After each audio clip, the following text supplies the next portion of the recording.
So, yung meso, Rectum. rectum, yun lang yun nandun sa Sa may rectum. rectum. So, same na to dun sa cat. Yung nandito lang sa area na to. Meso... Dissected na yun dito, so hindi na natin makikita. Mesovarium. Ang mesovarium, syempre. Sa ovary. Sa ovaries. Di ba may meso rectum din sa cat? Mesocolon. Mesocolon yung ano, yun yung... Yung mesovarium... Ito. Ayun sa may ovary. Mesorchium. Siyempre, mesorchium sa Sa testes. testis. May balalaki yan. Ano laki naman ng lalaki? Ito. Nung nasa ni So, testis mamaya, ito. yan, ang ba't... Bakit nandyan? Para makita ko. Nandyan talaga. Yun yung mesorchium. Mm. Ay, yan, ma'am, yan. Tapos may sa tubarium, ma'am. Kaso hindi ma'am kita Wala na dahil dito. buntis. Hindi naman buntis yan. So, Sa uterus. kasi ang... Siyempre, pag buntis, mas malaki yung uterus. Ito yung Ma'am, uterus. uterus may hawak. Stomach. Hindi, ito ang stomach. Yun. Uterus? Uterus. Oh. So, ang mesentery sa uterus. Ma'am, yung sa ano, ma'am? Yung in between ng shell gland at saka ng uterus. Mesentery Sige, sa mamaya na uterus. lang. Fallopian tube. Mamaya na lang. Iba ito. Ito yun, di ba? Mesovarium. Ang mesovarium dito sa taas. Sa may ovary. Ano yung isa pa? Mesotubarium dito sa baba. Yun yung nag-ano sa uterus. Tubarium. Oo, tubarium. Gastrohepatoduodenal ligament. Sa may mesogastric din. Most like ito yun. So, mesentery lang din siya. Ano ulit yung gastrohepatitis? Ang pinakamalaki siya. Gastrohepatoduodenal. Pinakamalaki siya. Hindi naman siya i-detach mo sa isa. Hindi naman.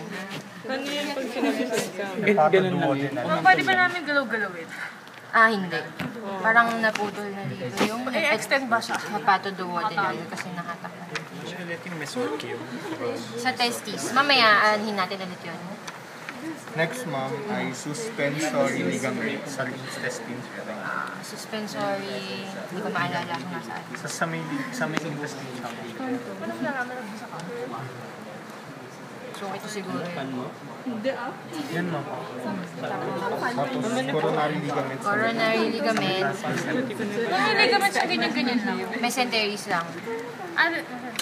Makikita ba agad yung transverse septum? Ang transverse septum is ito, no? Opo, tapos nasa baba niya yung coronary ligament. Ito, same siya Opo. lang sa ano. Siya yung nagkoconnect Ma'am, sa ano yung liver. pinapoint niyo? Yung coronary. Kasi nga dito sa harap yung, hindi, yung falciform. So may falciform ka, tapos may transverse coronary. Ito yung transverse septum is this septum dividing yung pericardial cavity from the peritoneal. Falciform. So parang sa cat din, ma'am. Same. Parang sa cat din, yes. So ito yung transverse septum. Nakakabit siya dyan. Ma'am, hindi siya masyadong distinct. Transverse septum siya. Nakat na kasi siya. Ito yung transverse, tapos yung Yung ligament dito will be your coronary, and then yung paharap, dito, mas kita siya dito, itong paharap, yung falciform. So, same dun sa cat. Next, ma'am, parietal pericardium. Okay, nasa heart na pala tayo. So, parietal pericardium, yun lang yung, syempre. Cover sa heart. And then, Visceral visceral pericardium. Ma'am, ano ba? Ma'am, ano po yung parietal pericardium? Yun ba yung naka-ano? Yun ma'am yung naka-cover doon sa heart. Tapos visceral pericardium, ay naka-cover lang doon sa silong. Parang ito hindi, yung parang heart. two-layered Opo, membrane ito siya. po yung heart, ito yung visceral. Visceral ito po yung muna. Visceral ma'am yung nakakano sa heart, kasi nakano sa visceral. Yung Parietal. parietal.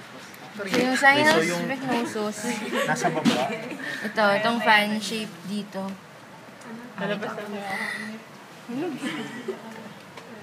Alin? Ay, ma'am, yung nasa baba ng heart, ng ano, ventricle. Ay, yung... ano yan, ma'am? Ay, hindi yan yan. Hindi, Ito. yung sinus venosus. Artery siya, vein siya. Sinus venosus to, ma'am. Under siya ng ano. Ayan. Sinus venosus. Kita ba dito, ma'am? Naka-close pa yung heart eh. Yung yung pericardium. Under what? Yung pag visceral, Under siya ng ventricle. parietal. Pag ano, no? Parang triangle. Fan shape siya. Fan Visceral shape. tapos par. Diba? Tama, diba? Okay. Next. Vocal Okay. cavity. Vocal or oral cavity. So, yan na yan. And then, Primary tongue. so the primary tongue, Unmovable siya. andito lang siya, yung nakapatong lang. Si Benjamin so sad. Yung, dito. Okay. So, yung group of muscles na nandyan, yun na yung primary tongue. Ano to? Oral Pharynx, ma'am. Ayun, so yung pharynx, yun na yung area. Dito. Mami, may pa ganun, ma'am. Parang pataas na. And then, Gill pouches. gill Ito na. pouches. Yan. Inside the gill slits. External gill slits. External gill slits. Branchial bars, yun. Ma'am, Branchial bars. Sa skeletal na yun. ma'am, yung branchial barbs. Yung mga ganito. Nakakalito siya, Ayan, ma'am. yan yung branchial bar. Ano po diba? Ma'am, patingin po ng branchial bar. Yung bar na mismo na, yan o, mga ganyan. Okay. Panalo ko inter. Ano yung Robin? Parang ganito. Next, inter, Parang buka. Inter... branchial, Intercostal. Saan Ito, ba? ma'am. So, nandyan lang din siya dapat. Ma'am, ano po pinagkaiba ng branchial bar sa Yung bar is yung cartilage. Space yung septum. Hindi, septum is yung... Muscle. cartilage ng... Kapag bar, kung branchial bar, yun yung cartilage. Kasi yung septum, Yun yung... nasa siya sa brachial bars. Oo, yun nakapalibot.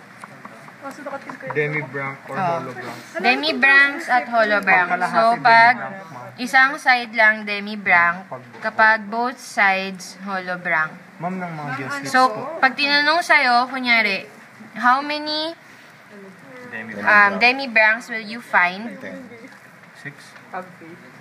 In 1, 2, 3, 4, 5, 6, 7, 8, 9. 10. Ay, teka, hindi kasama to. 1, 2, 3, 4, 5, 6. 6 lang, ma'am. Wait lang. Pagkain yung boss. Bakit mo sa akin yung amoy na 2, 3, 4, 5, 6, 7, 8, 9, 10. 10 na isang demi-branch na. Tapos, so yung holobranchs mo ilan? 20. 21, 2, 3, 4, 5. 4? Ay, 5. Ilan, ma'am? 20 po. Kumusta po rito yung spear na po? Ma'am, 20 po yung... I-count nyo ulit sa ibang sharks mamaya. Tularan si Benjamin so sad. Di ba 5 lang talaga? Mahal kayo nun.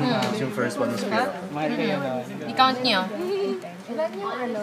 Afferent and efferent na blood vessels. Dalawa. Kaya dito yung ano. Ito yung shark one.